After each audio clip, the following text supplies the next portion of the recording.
Muy buenas noches, bienvenidos a Signo Pesos, la economía al alcance de su pantalla. Estos son los temas claves de hoy. Polémica por el Fondo Nacional del Café. El gerente de la Federación de Cafeteros, Germán Bahamón, respondió hoy a las amenazas del presidente Gustavo Petro sobre quitarle a ese gremio el manejo de los recursos parafiscales de las familias cafeteras. Les tenemos entrevista exclusiva con el directivo. El riesgo inaceptable de la importación. La presidenta de Naturgas, Luz Estela Murgas, advirtió hoy las consecuencias de tener que importar gas natural dentro de pocos años si el gobierno no ayuda a que se mantenga el autoabastecimiento. Habló de cuánto se elevarían las tarifas. A combatir el hurto de energía, los distribuidores de electricidad lanzaron una campaña contra el robo de energía eléctrica, pero también para evitar las malas prácticas que provocan accidentes y muertes de personas por electrocución. En minutos, todos los detalles.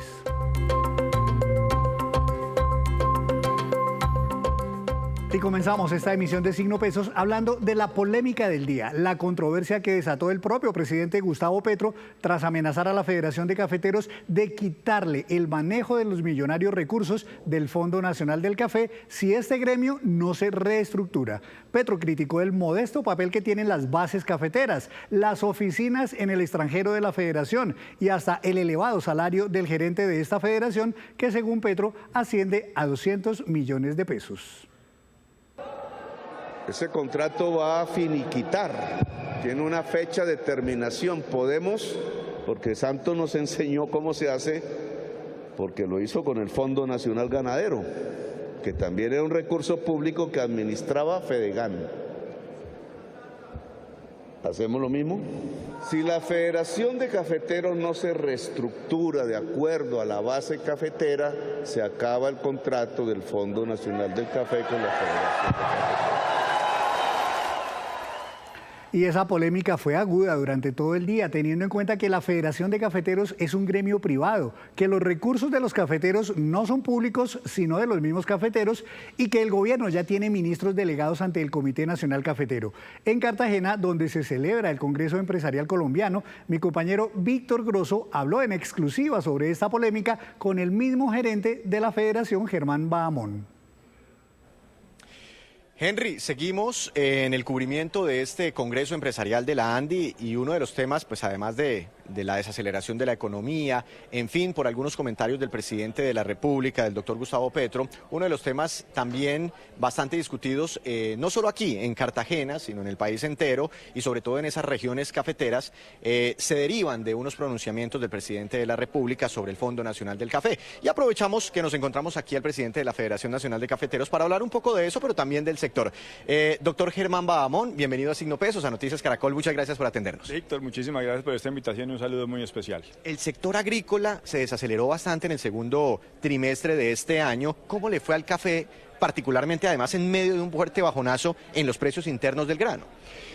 Hemos venido viviendo diferentes tipos de dinámicas agrícolas y obviamente económicas. La primera que usted menciona es el tema agrícola y le tengo que decir, Víctor, que se detuvo la caída que habíamos tenido ya por 3 años consecutivos en la producción de café en Colombia. Sabemos todos que acabamos de salir o estamos saliendo del fenómeno de la Niña.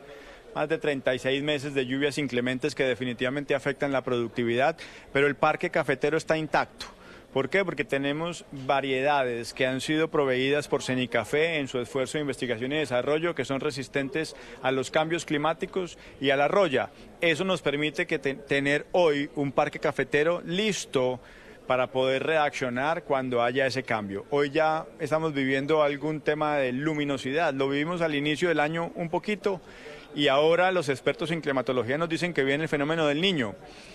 ¿Cómo le pega el Niño al sector cafetero? Eso, Víctor, lo que supone es lo siguiente. Las plantas se expresan de acuerdo a la transformación de la energía lumínica, ¿cierto? En fotosíntesis para producto.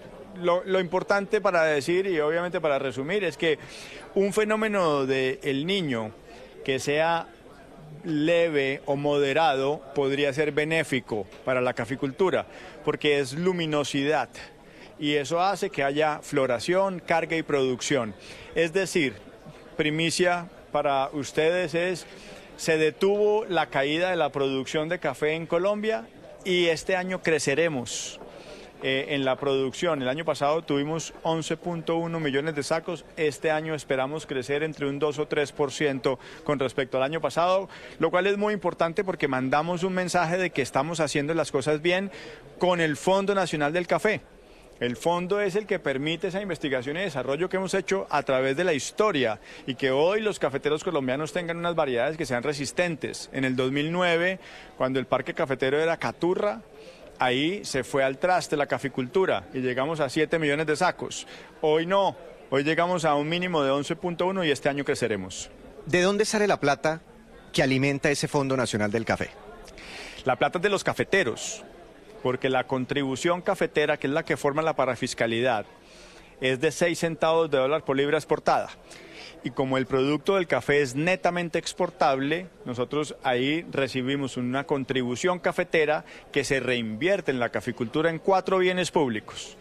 El primero es la investigación y desarrollo que le hablaba ahora yo, de Cenicafé, que es la joya de la corona. El segundo es la transferencia de ese conocimiento de la investigación a través del servicio de extensión, 1.400 ingenieros agrónomos que hoy están dándole ese servicio técnico a los caficultores en todos los rincones del país gratuitamente. El tercero es la garantía de compra. Usted nunca ha visto un cafetero con un saco de café pergamino seco sin vender. Sí le pasa a otros en la agricultura o en el sector agropecuario. ¿Siempre hay comprador? Siempre hay comprador. ¿Y de ahí sale la plata? Porque el Fondo Nacional del Café, a partir del el sistema cooperativo cafetero colombiano, tiene 603 municipios con una puerta abierta para que siempre le compren el café al mejor precio posible. Eso solo pasa en el sector cafetero y eso es gracias al Fondo Nacional del Café y la marca, promoción de nuestra marca. Seguimos siendo la marca más importante de café en el mundo. Y eso no se nos puede olvidar, es orgullo nuestro y la marca lo representa. Bueno, Juan Valdez. La marca lo representa a usted, a mí, a todos, indiferente de si somos cafeteros o no. Yo soy cafetero, pero todos los colombianos que salen al exterior saben que se representan por la marca. ¿Y cuánta plata más o menos se maneja a través de este fondo? Como le digo, es variable porque depende de la exportación, del volumen exportado. Pero pongámosle entre 80 y 90 millones de dólares es lo que es la contribución de los cafeteros para ser reinvertidos en la caficultura. El presidente Petro ha dicho que se tiene que reestructurar la Federación Nacional de Cafeteros o que si no, es muy posible que se le quite a la Federación la administración de este Fondo Nacional del Café. ¿Cuál es su reacción como líder gremial? Víctor, yo fui contratado, yo no fui elegido, yo no he sido político ni lo voy a hacer. Yo fui contratado por los cafeteros porque fui con una propuesta a las entrevistas que tuve en los 15 comités departamentales de Colombia que representan a 23 departamentos y a toda una base cafetera, a proponerles una transformación del gremio en beneficio de recorrer la cadena de valor, de agregar valor, de participar en la cadena y no solo seguir vendiendo producto, materia prima, sino también hacer una reindustrialización en las regiones y el aprovechamiento de las oportunidades que hay en el exterior. Vengo del sector corporativo y sé que ninguna empresa en el mundo ha dejado de poner los ojos en China. Y la multinacional más grande que tiene Colombia se llama Federación Nacional de Cafeteros de Colombia. El desembarco que tenemos que hacer en China es importante y todas las empresas del gremio, llámese Juan Valdez, Buen Café o la Federación de Cafeteros con Café Verde, están poniendo los ojos. Hoy solo exportamos el 2% del café a China. Ahí hay un futuro importante en Emiratos Árabes, en Turquía, en China, en India. No tenemos ni una tienda Juan Valdez en México ni en Brasil, por ejemplo. No tenemos ninguna tienda Juan Valdez en China. Ahí es donde queremos trabajar nosotros y esa es mi experiencia y lo que le propuse a la... Pero si le llegaran a quitar la administración del Fondo Nacional del Café, ¿qué podría ocurrir en el sector? Pero yo soy un empresario, yo no me centro en hipótesis. Lo que hay es un contrato hoy que tiene vigencia hasta el 2026 y hoy yo tengo un contrato con los caficultores colombianos y un compromiso ineludible de trabajar firmemente en la transformación y la transformación ya empezó. Hace 3 meses estoy en la federación y hoy ya es evidente que empezamos una transformación que se va a profundizar en beneficio de la eficiencia, de la federación, la eficiencia logística comercial, en la catación, en el barismo, en la tostión, en la perfilación, en la puesta a punto de la experiencia en tasa, que es donde está la rentabilidad de nuestro negocio, y la potencialización de las oficinas del exterior. No nos podemos quedar si hubo un error en el pasado de que una oficina pudo haber tenido cargos burocráticos para obviar la oportunidad que tenemos en el mercado mundial. Nuestro producto es netamente exportable. Yo no quiero tener una oficina en Nueva York, quiero tener por lo menos 10 oficinas en el exterior, pero haciendo la tarea de vender el café colombiano. Doctor Bahamón, ¿ha hablado con el presidente Petro? He hablado con los delegados del gobierno en el Comité Nacional, y le quiero decir, ayer estuvimos en la Federación Nacional de Cafeteros en un Comité Nacional desde las 7 de la mañana hasta la 1 de la tarde. 4 ministros de Estado, ministro Bonilla, ministra Jennifer, ministro Germán, Departamento Nacional de Planeación, Jorge Alberto, y estuvimos trabajando en eso. Primero en mostrarles las cuentas del fondo. Han generado dudas, ahí están las cuentas, son transparentes, siempre han sido públicas además. Tenemos 2 asesores cafeteros dentro de la federación que tienen acceso directo a toda la información. Y lo que estamos haciendo es reinvirtiendo en los bienes públicos para hacer la caficultura lo más próspera y rentable. Así que vamos a seguir trabajando, y como consecuencia de una muy buena reunión que tuvimos en el Comité Nacional, quedaron unas mesas de trabajo para hablar de cooperativismo, para buscar la manera de ejecutar el presupuesto del Ministerio de Agricultura, que hoy vimos que está con una oportunidad enorme de ejecución. Queremos trabajar con la ministra en insumos agropecuarios, en crédito blando para los cafeteros, en ICR para renovación. Tenemos enormes oportunidades, y no olvidemos que es el renglón más importante de la agricultura colombiana y el primer producto de exportación no minero de Colombia. El presidente también criticó el alto salario del presidente de la Federación Nacional de Cafeteros versus el ingreso que tiene un caficultor promedio. ¿Qué decirle al presidente sobre este desbalance salarial? Imagínese si me pongo yo a hablar en medios de comunicación del salario. Lo que hay que hacer es cómo buscamos que esos 14.5 billones de pesos que cuesta una cosecha cafetera se potencialicen. ¿Cómo llegamos a diferentes mercados? Le decía yo, China, ¿cómo no estamos en China? Yo no me voy a centrar en si el salario es o no es. A mí me contrataron, tengo un contrato de trabajo, el contrato de trabajo no lo pongo yo. A mí me invitaron los cafeteros y ellos me pusieron el salario, y yo acepté porque estoy comprometido, siendo cafetero, a hacer transformaciones profundas en el gremio. Una última pregunta, sé que ya se ocupa aquí en medio de las actividades de la ANDI. Un mensaje para el presidente de la República, en medio de tantas tensiones desde su llegada y con los últimos comentarios pues, que ha hecho el mandatario de los colombianos en las últimas horas.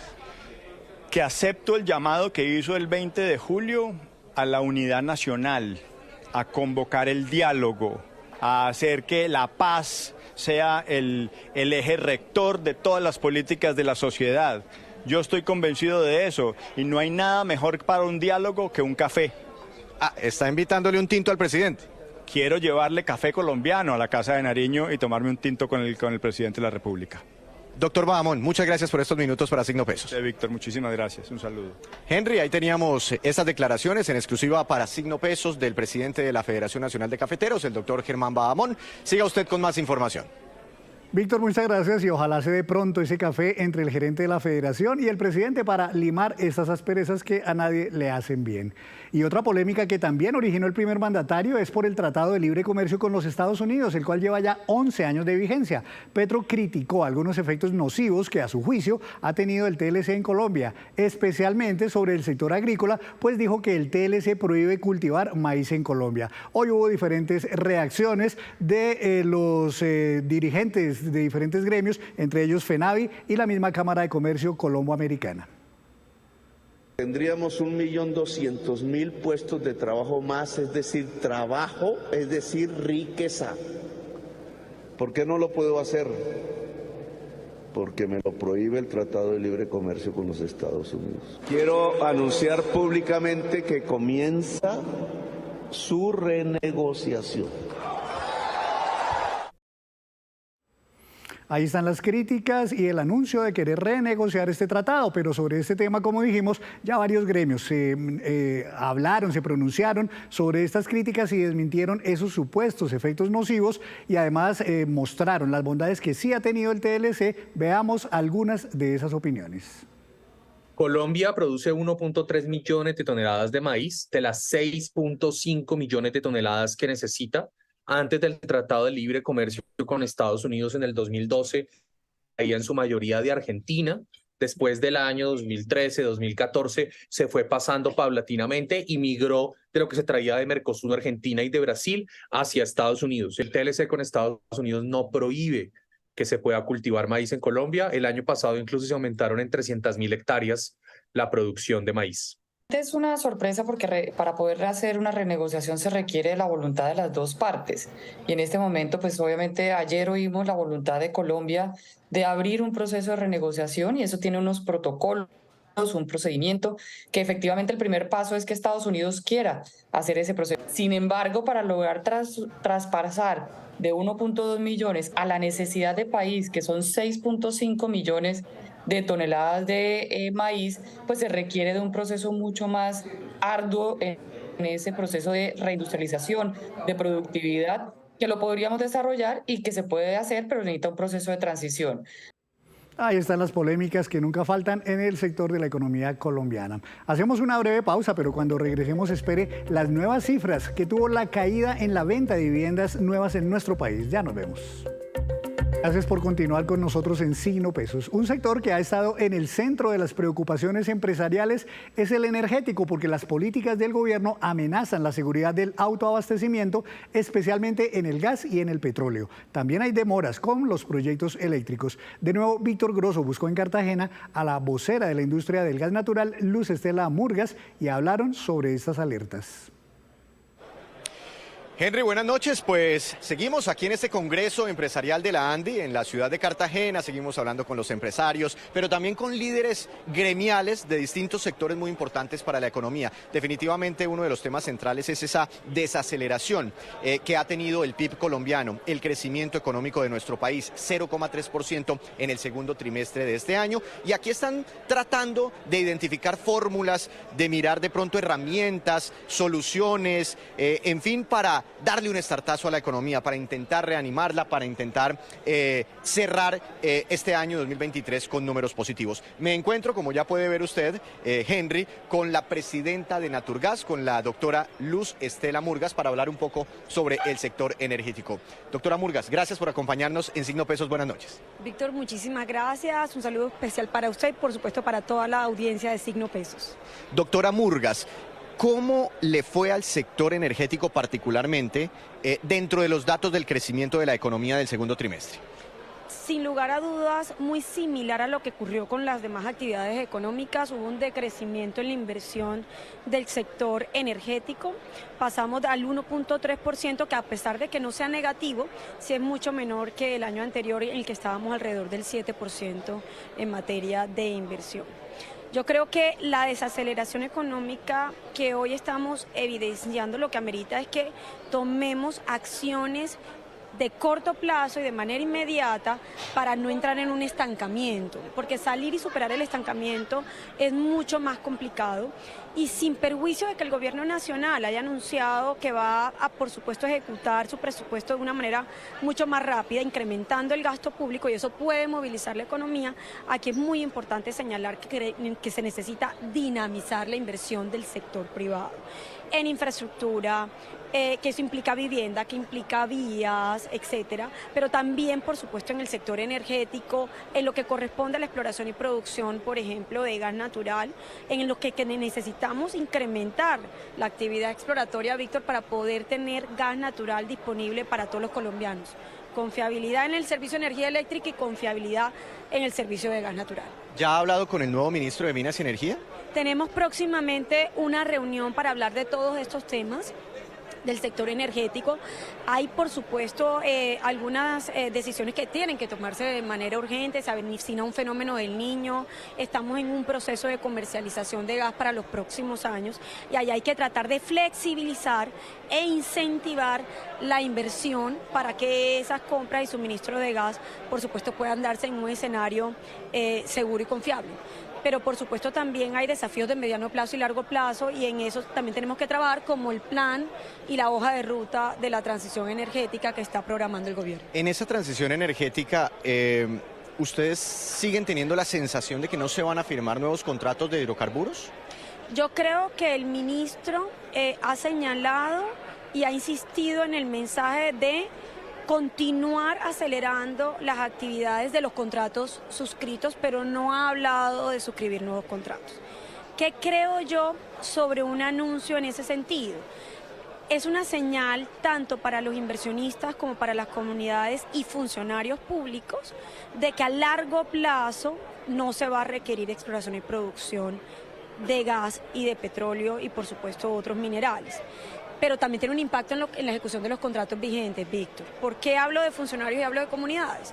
Porque los contratos vigentes necesitan consultas previas, autorizaciones ambientales, licencias, permisos de entidades locales. Y si ven que no hay una proyección a largo plazo de incentivar la inversión en el sector, por supuesto se retrotraen un poco y se demoran esos permisos y se retrasan los proyectos que hoy son fundamental para Colombia. Los descubrimientos costa afuera que se anunciaron en el 2021 y 2022 y también sumado a los descubrimientos en áreas continentales exigen ante esta desaceleración económica que anticipemos los cronogramas de ejecución de las actividades exploratorias. Y para eso se requieren realizar todos esos trámites y es ahí cuando los funcionarios públicos, siendo consecuentes con lo que queremos hacer para tener un crecimiento económico, deben otorgar en los tiempos y en las oportunidades previstas esas autorizaciones para poder anticipar esos cronogramas. Es la única manera como vamos a poder tener moléculas de gas disponibles antes de finalizada esta década y por supuesto evitar cualquier tipo de escasez o déficit de oferta en el año. Pero eso, en el 2026, ¿es posible que necesitemos importaciones de gas? ¿Qué pasa si tenemos que, bueno, creo que se hacen algunas importaciones cuando tenemos algunas dificultades, algunas contingencias, como llaman ustedes en el sector, pero digamos una importación permanente, necesaria o importante para la economía, ¿cuál podría ser el impacto de algo así? Bueno, entonces, la información publicada por la UDME y también la información que se publicó en los documentos de la transición energética hasta ahora realizados, indican que en el año 2026 va a haber un déficit de oferta de gas natural. Y coincide con los análisis económicos que nosotros hemos realizado. Y en ese orden de ideas, si hoy en el 2023 tenemos conciencia de que eso va a suceder, lo que debemos no es esperar a que suceda para importar gas. Lo que debemos hacer es acelerar la actividad exploratoria, porque la única manera como podemos encontrar gas o como podemos transformar esas reservas de gas a moléculas disponibles en el mercado es perforando pozos. Entonces, la acción inmediata que deberíamos trabajar conjuntamente el sector privado, la industria, con el gobierno, es sin lugar a dudas incentivar que haya más pozos exploratorios para poder tener ese gas, cubrir ese déficit que va a haber en el 2026 y no tener la necesidad de importar gas. ¿Cuál es el problema? Pero esa importación es muy grande, pensando en las tarifas que pagamos los usuarios. Has dado en el punto, Víctor. ¿Por qué la opción de Colombia no debe ser importar gas, sino acelerar la actividad exploratoria? Porque el gas importado es más costoso que el gas que producimos en Colombia. Hablemos de los precios de hoy, porque, por supuesto, el impacto de una mayor o menor tarifa se tendrá que ver con los precios internacionales al momento de la compra. Hablemos de los precios de hoy y hablemos de los del 2022. Hoy, el Henry Hub puede estar alrededor de los $2.5 por MBTU. En Europa podemos estar alrededor de $11 por MBTU, pero nosotros negociamos en Colombia menos de $5 y entre $7, es decir, mucho menor que el precio internacional en Europa. El Henry Hub tiene una volatilidad absoluta. Vayámonos a la guerra de Rusia y Ucrania. Los precios inclusive llegaron a $80 por MBTU. Entonces, dependiendo de la circunstancia y del contexto internacional, el costo de oportunidad que vamos a tener que pagar los colombianos al momento de importar gas siempre va a ser mayor al cómo negociamos internamente el gas que aquí producimos. Luego, el mensaje es hay que mantener la producción local para mantener seguridad energética, confiabilidad en la prestación del servicio, pero también para no afectarle el bolsillo a los colombianos. Pero traducido un poquito al español, ¿se nos podría subir la tarifa 2, 3 veces a los colombianos? Habría que calcularla conforme al momento en que se haga la importación. El año pasado hicimos 4 importaciones, Víctor, solamente para llenar inventarios que tenemos. El gas natural licuado se almacena y, como tú muy bien lo dices, se utiliza exclusivamente cuando haya fenómenos del Niño, por 3 plantas térmicas ubicadas en la costa o alguna contingencia operativa que amerite solo para el sector eléctrico prender esas plantas con gas importado. El año pasado el promedio de esas importaciones fueron $30 por MBTU. Mientras que acá lo negociamos a $5, entonces haga sus cálculos. No, y eso se transfiere necesariamente al consumidor. Pues doctora Murgas, se me quedan muchas preguntas, pero se nos acaba también el tiempo. Muchas gracias por participar aquí, por acompañarnos en Signo Pesos, que le termine de ir muy bien en este Congreso Empresarial de la Andi. Muchísimas gracias a Víctor, un saludo especial para todos. Henry, siga con más información en estudio. Muchas gracias, Víctor. Hacemos así otra breve pausa, pero ya les contaremos datos interesantes sobre el precio de los alimentos hace 45 años. Comparados con los de hoy, son para aterrarse. Regresamos a Signo Pesos con esta, que es la cifra económica del día. 75.414 y corresponde al número de viviendas nuevas comercializadas en Colombia entre enero y julio de este año. Según este reporte de Camacol, que se dio a conocer hoy en Santa Marta, hay una caída del 51% frente a igual periodo del año 2022. En la venta de viviendas de interés social, la caída es mayor, de 55%. Son ya 13 meses seguidos de caída en la venta de viviendas nuevas en nuestro país. Y en otras noticias, los distribuidores de energía eléctrica lanzaron hoy, con el apoyo del gobierno y de la Superintendencia de Servicios Públicos, una campaña contra el robo de energía que cuesta más de 50.000 millones de pesos anuales en pérdidas, pero también está dirigida a disuadir a los usuarios de las malas prácticas de mucha gente que llevan a que ocurran accidentes, inclusive fatales. Estar bien conectado es una campaña masiva de Asocodis y sus empresas afiliadas, que tienen por objetivo crear una conciencia, una pedagogía, una cultura ciudadana para disminuir la accidentalidad por mala utilización de las redes, por la manipulación de conexión, cuya utilización indebida e imprudente puede causar grandes afectaciones a toda la sociedad y, por supuesto, a la integridad de las personas. Una sola vida, un solo lesionado, representa hoy por hoy un costo demasiado alto para una sociedad moderna y para un sector como el nuestro, cuya razón principal de ser es proveer de bienestar y mejorar la calidad de vida de todos los colombianos.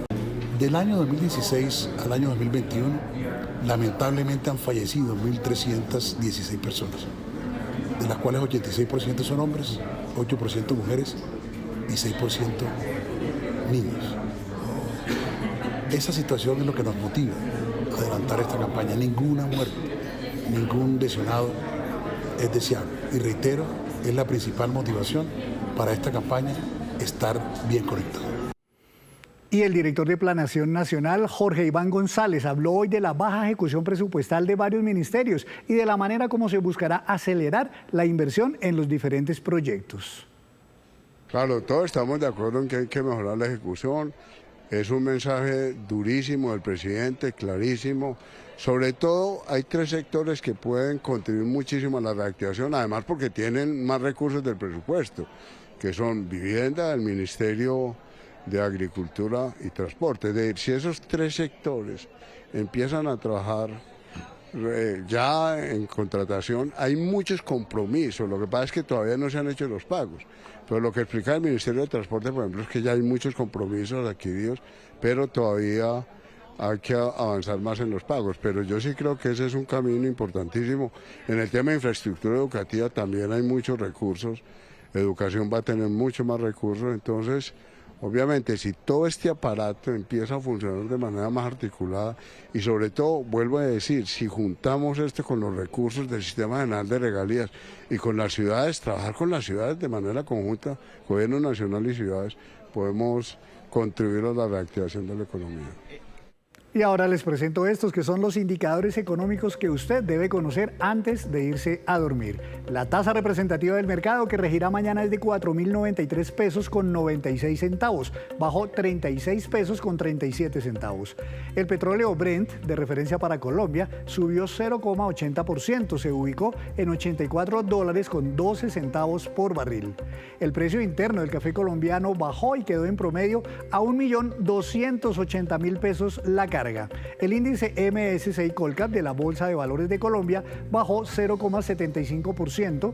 La acción que más se valorizó fue la de Corfi colombiana con una ganancia de 3,35% y la que más bajó fue la preferencial del grupo Aval con un retroceso de 4,09%. Antes de despedirnos, los dejo con este dato. Una forma de tomar conciencia sobre los estragos de la inflación en el bolsillo de la gente es viendo el costo que tenían los productos que consumimos hace 30 o 40 años. El DANE precisamente reveló estos datos sobre los precios de algunos alimentos en Bogotá en el año de 1978. Miren ustedes, la libra de papa costaba 4,23 pesos. La libra de maíz, 7 pesos con 95 centavos. La libra de arroz, 10 pesos con 28 centavos, una libra de café valía 23 pesos con 28 centavos y una libra de frijol 25 pesos con 77 centavos. Y así terminamos por hoy. Los esperamos mañana con una nueva emisión y con toda la información económica que usted necesita saber. Esto es Signo Pesos, la economía al alcance de su pantalla. Buenas noches.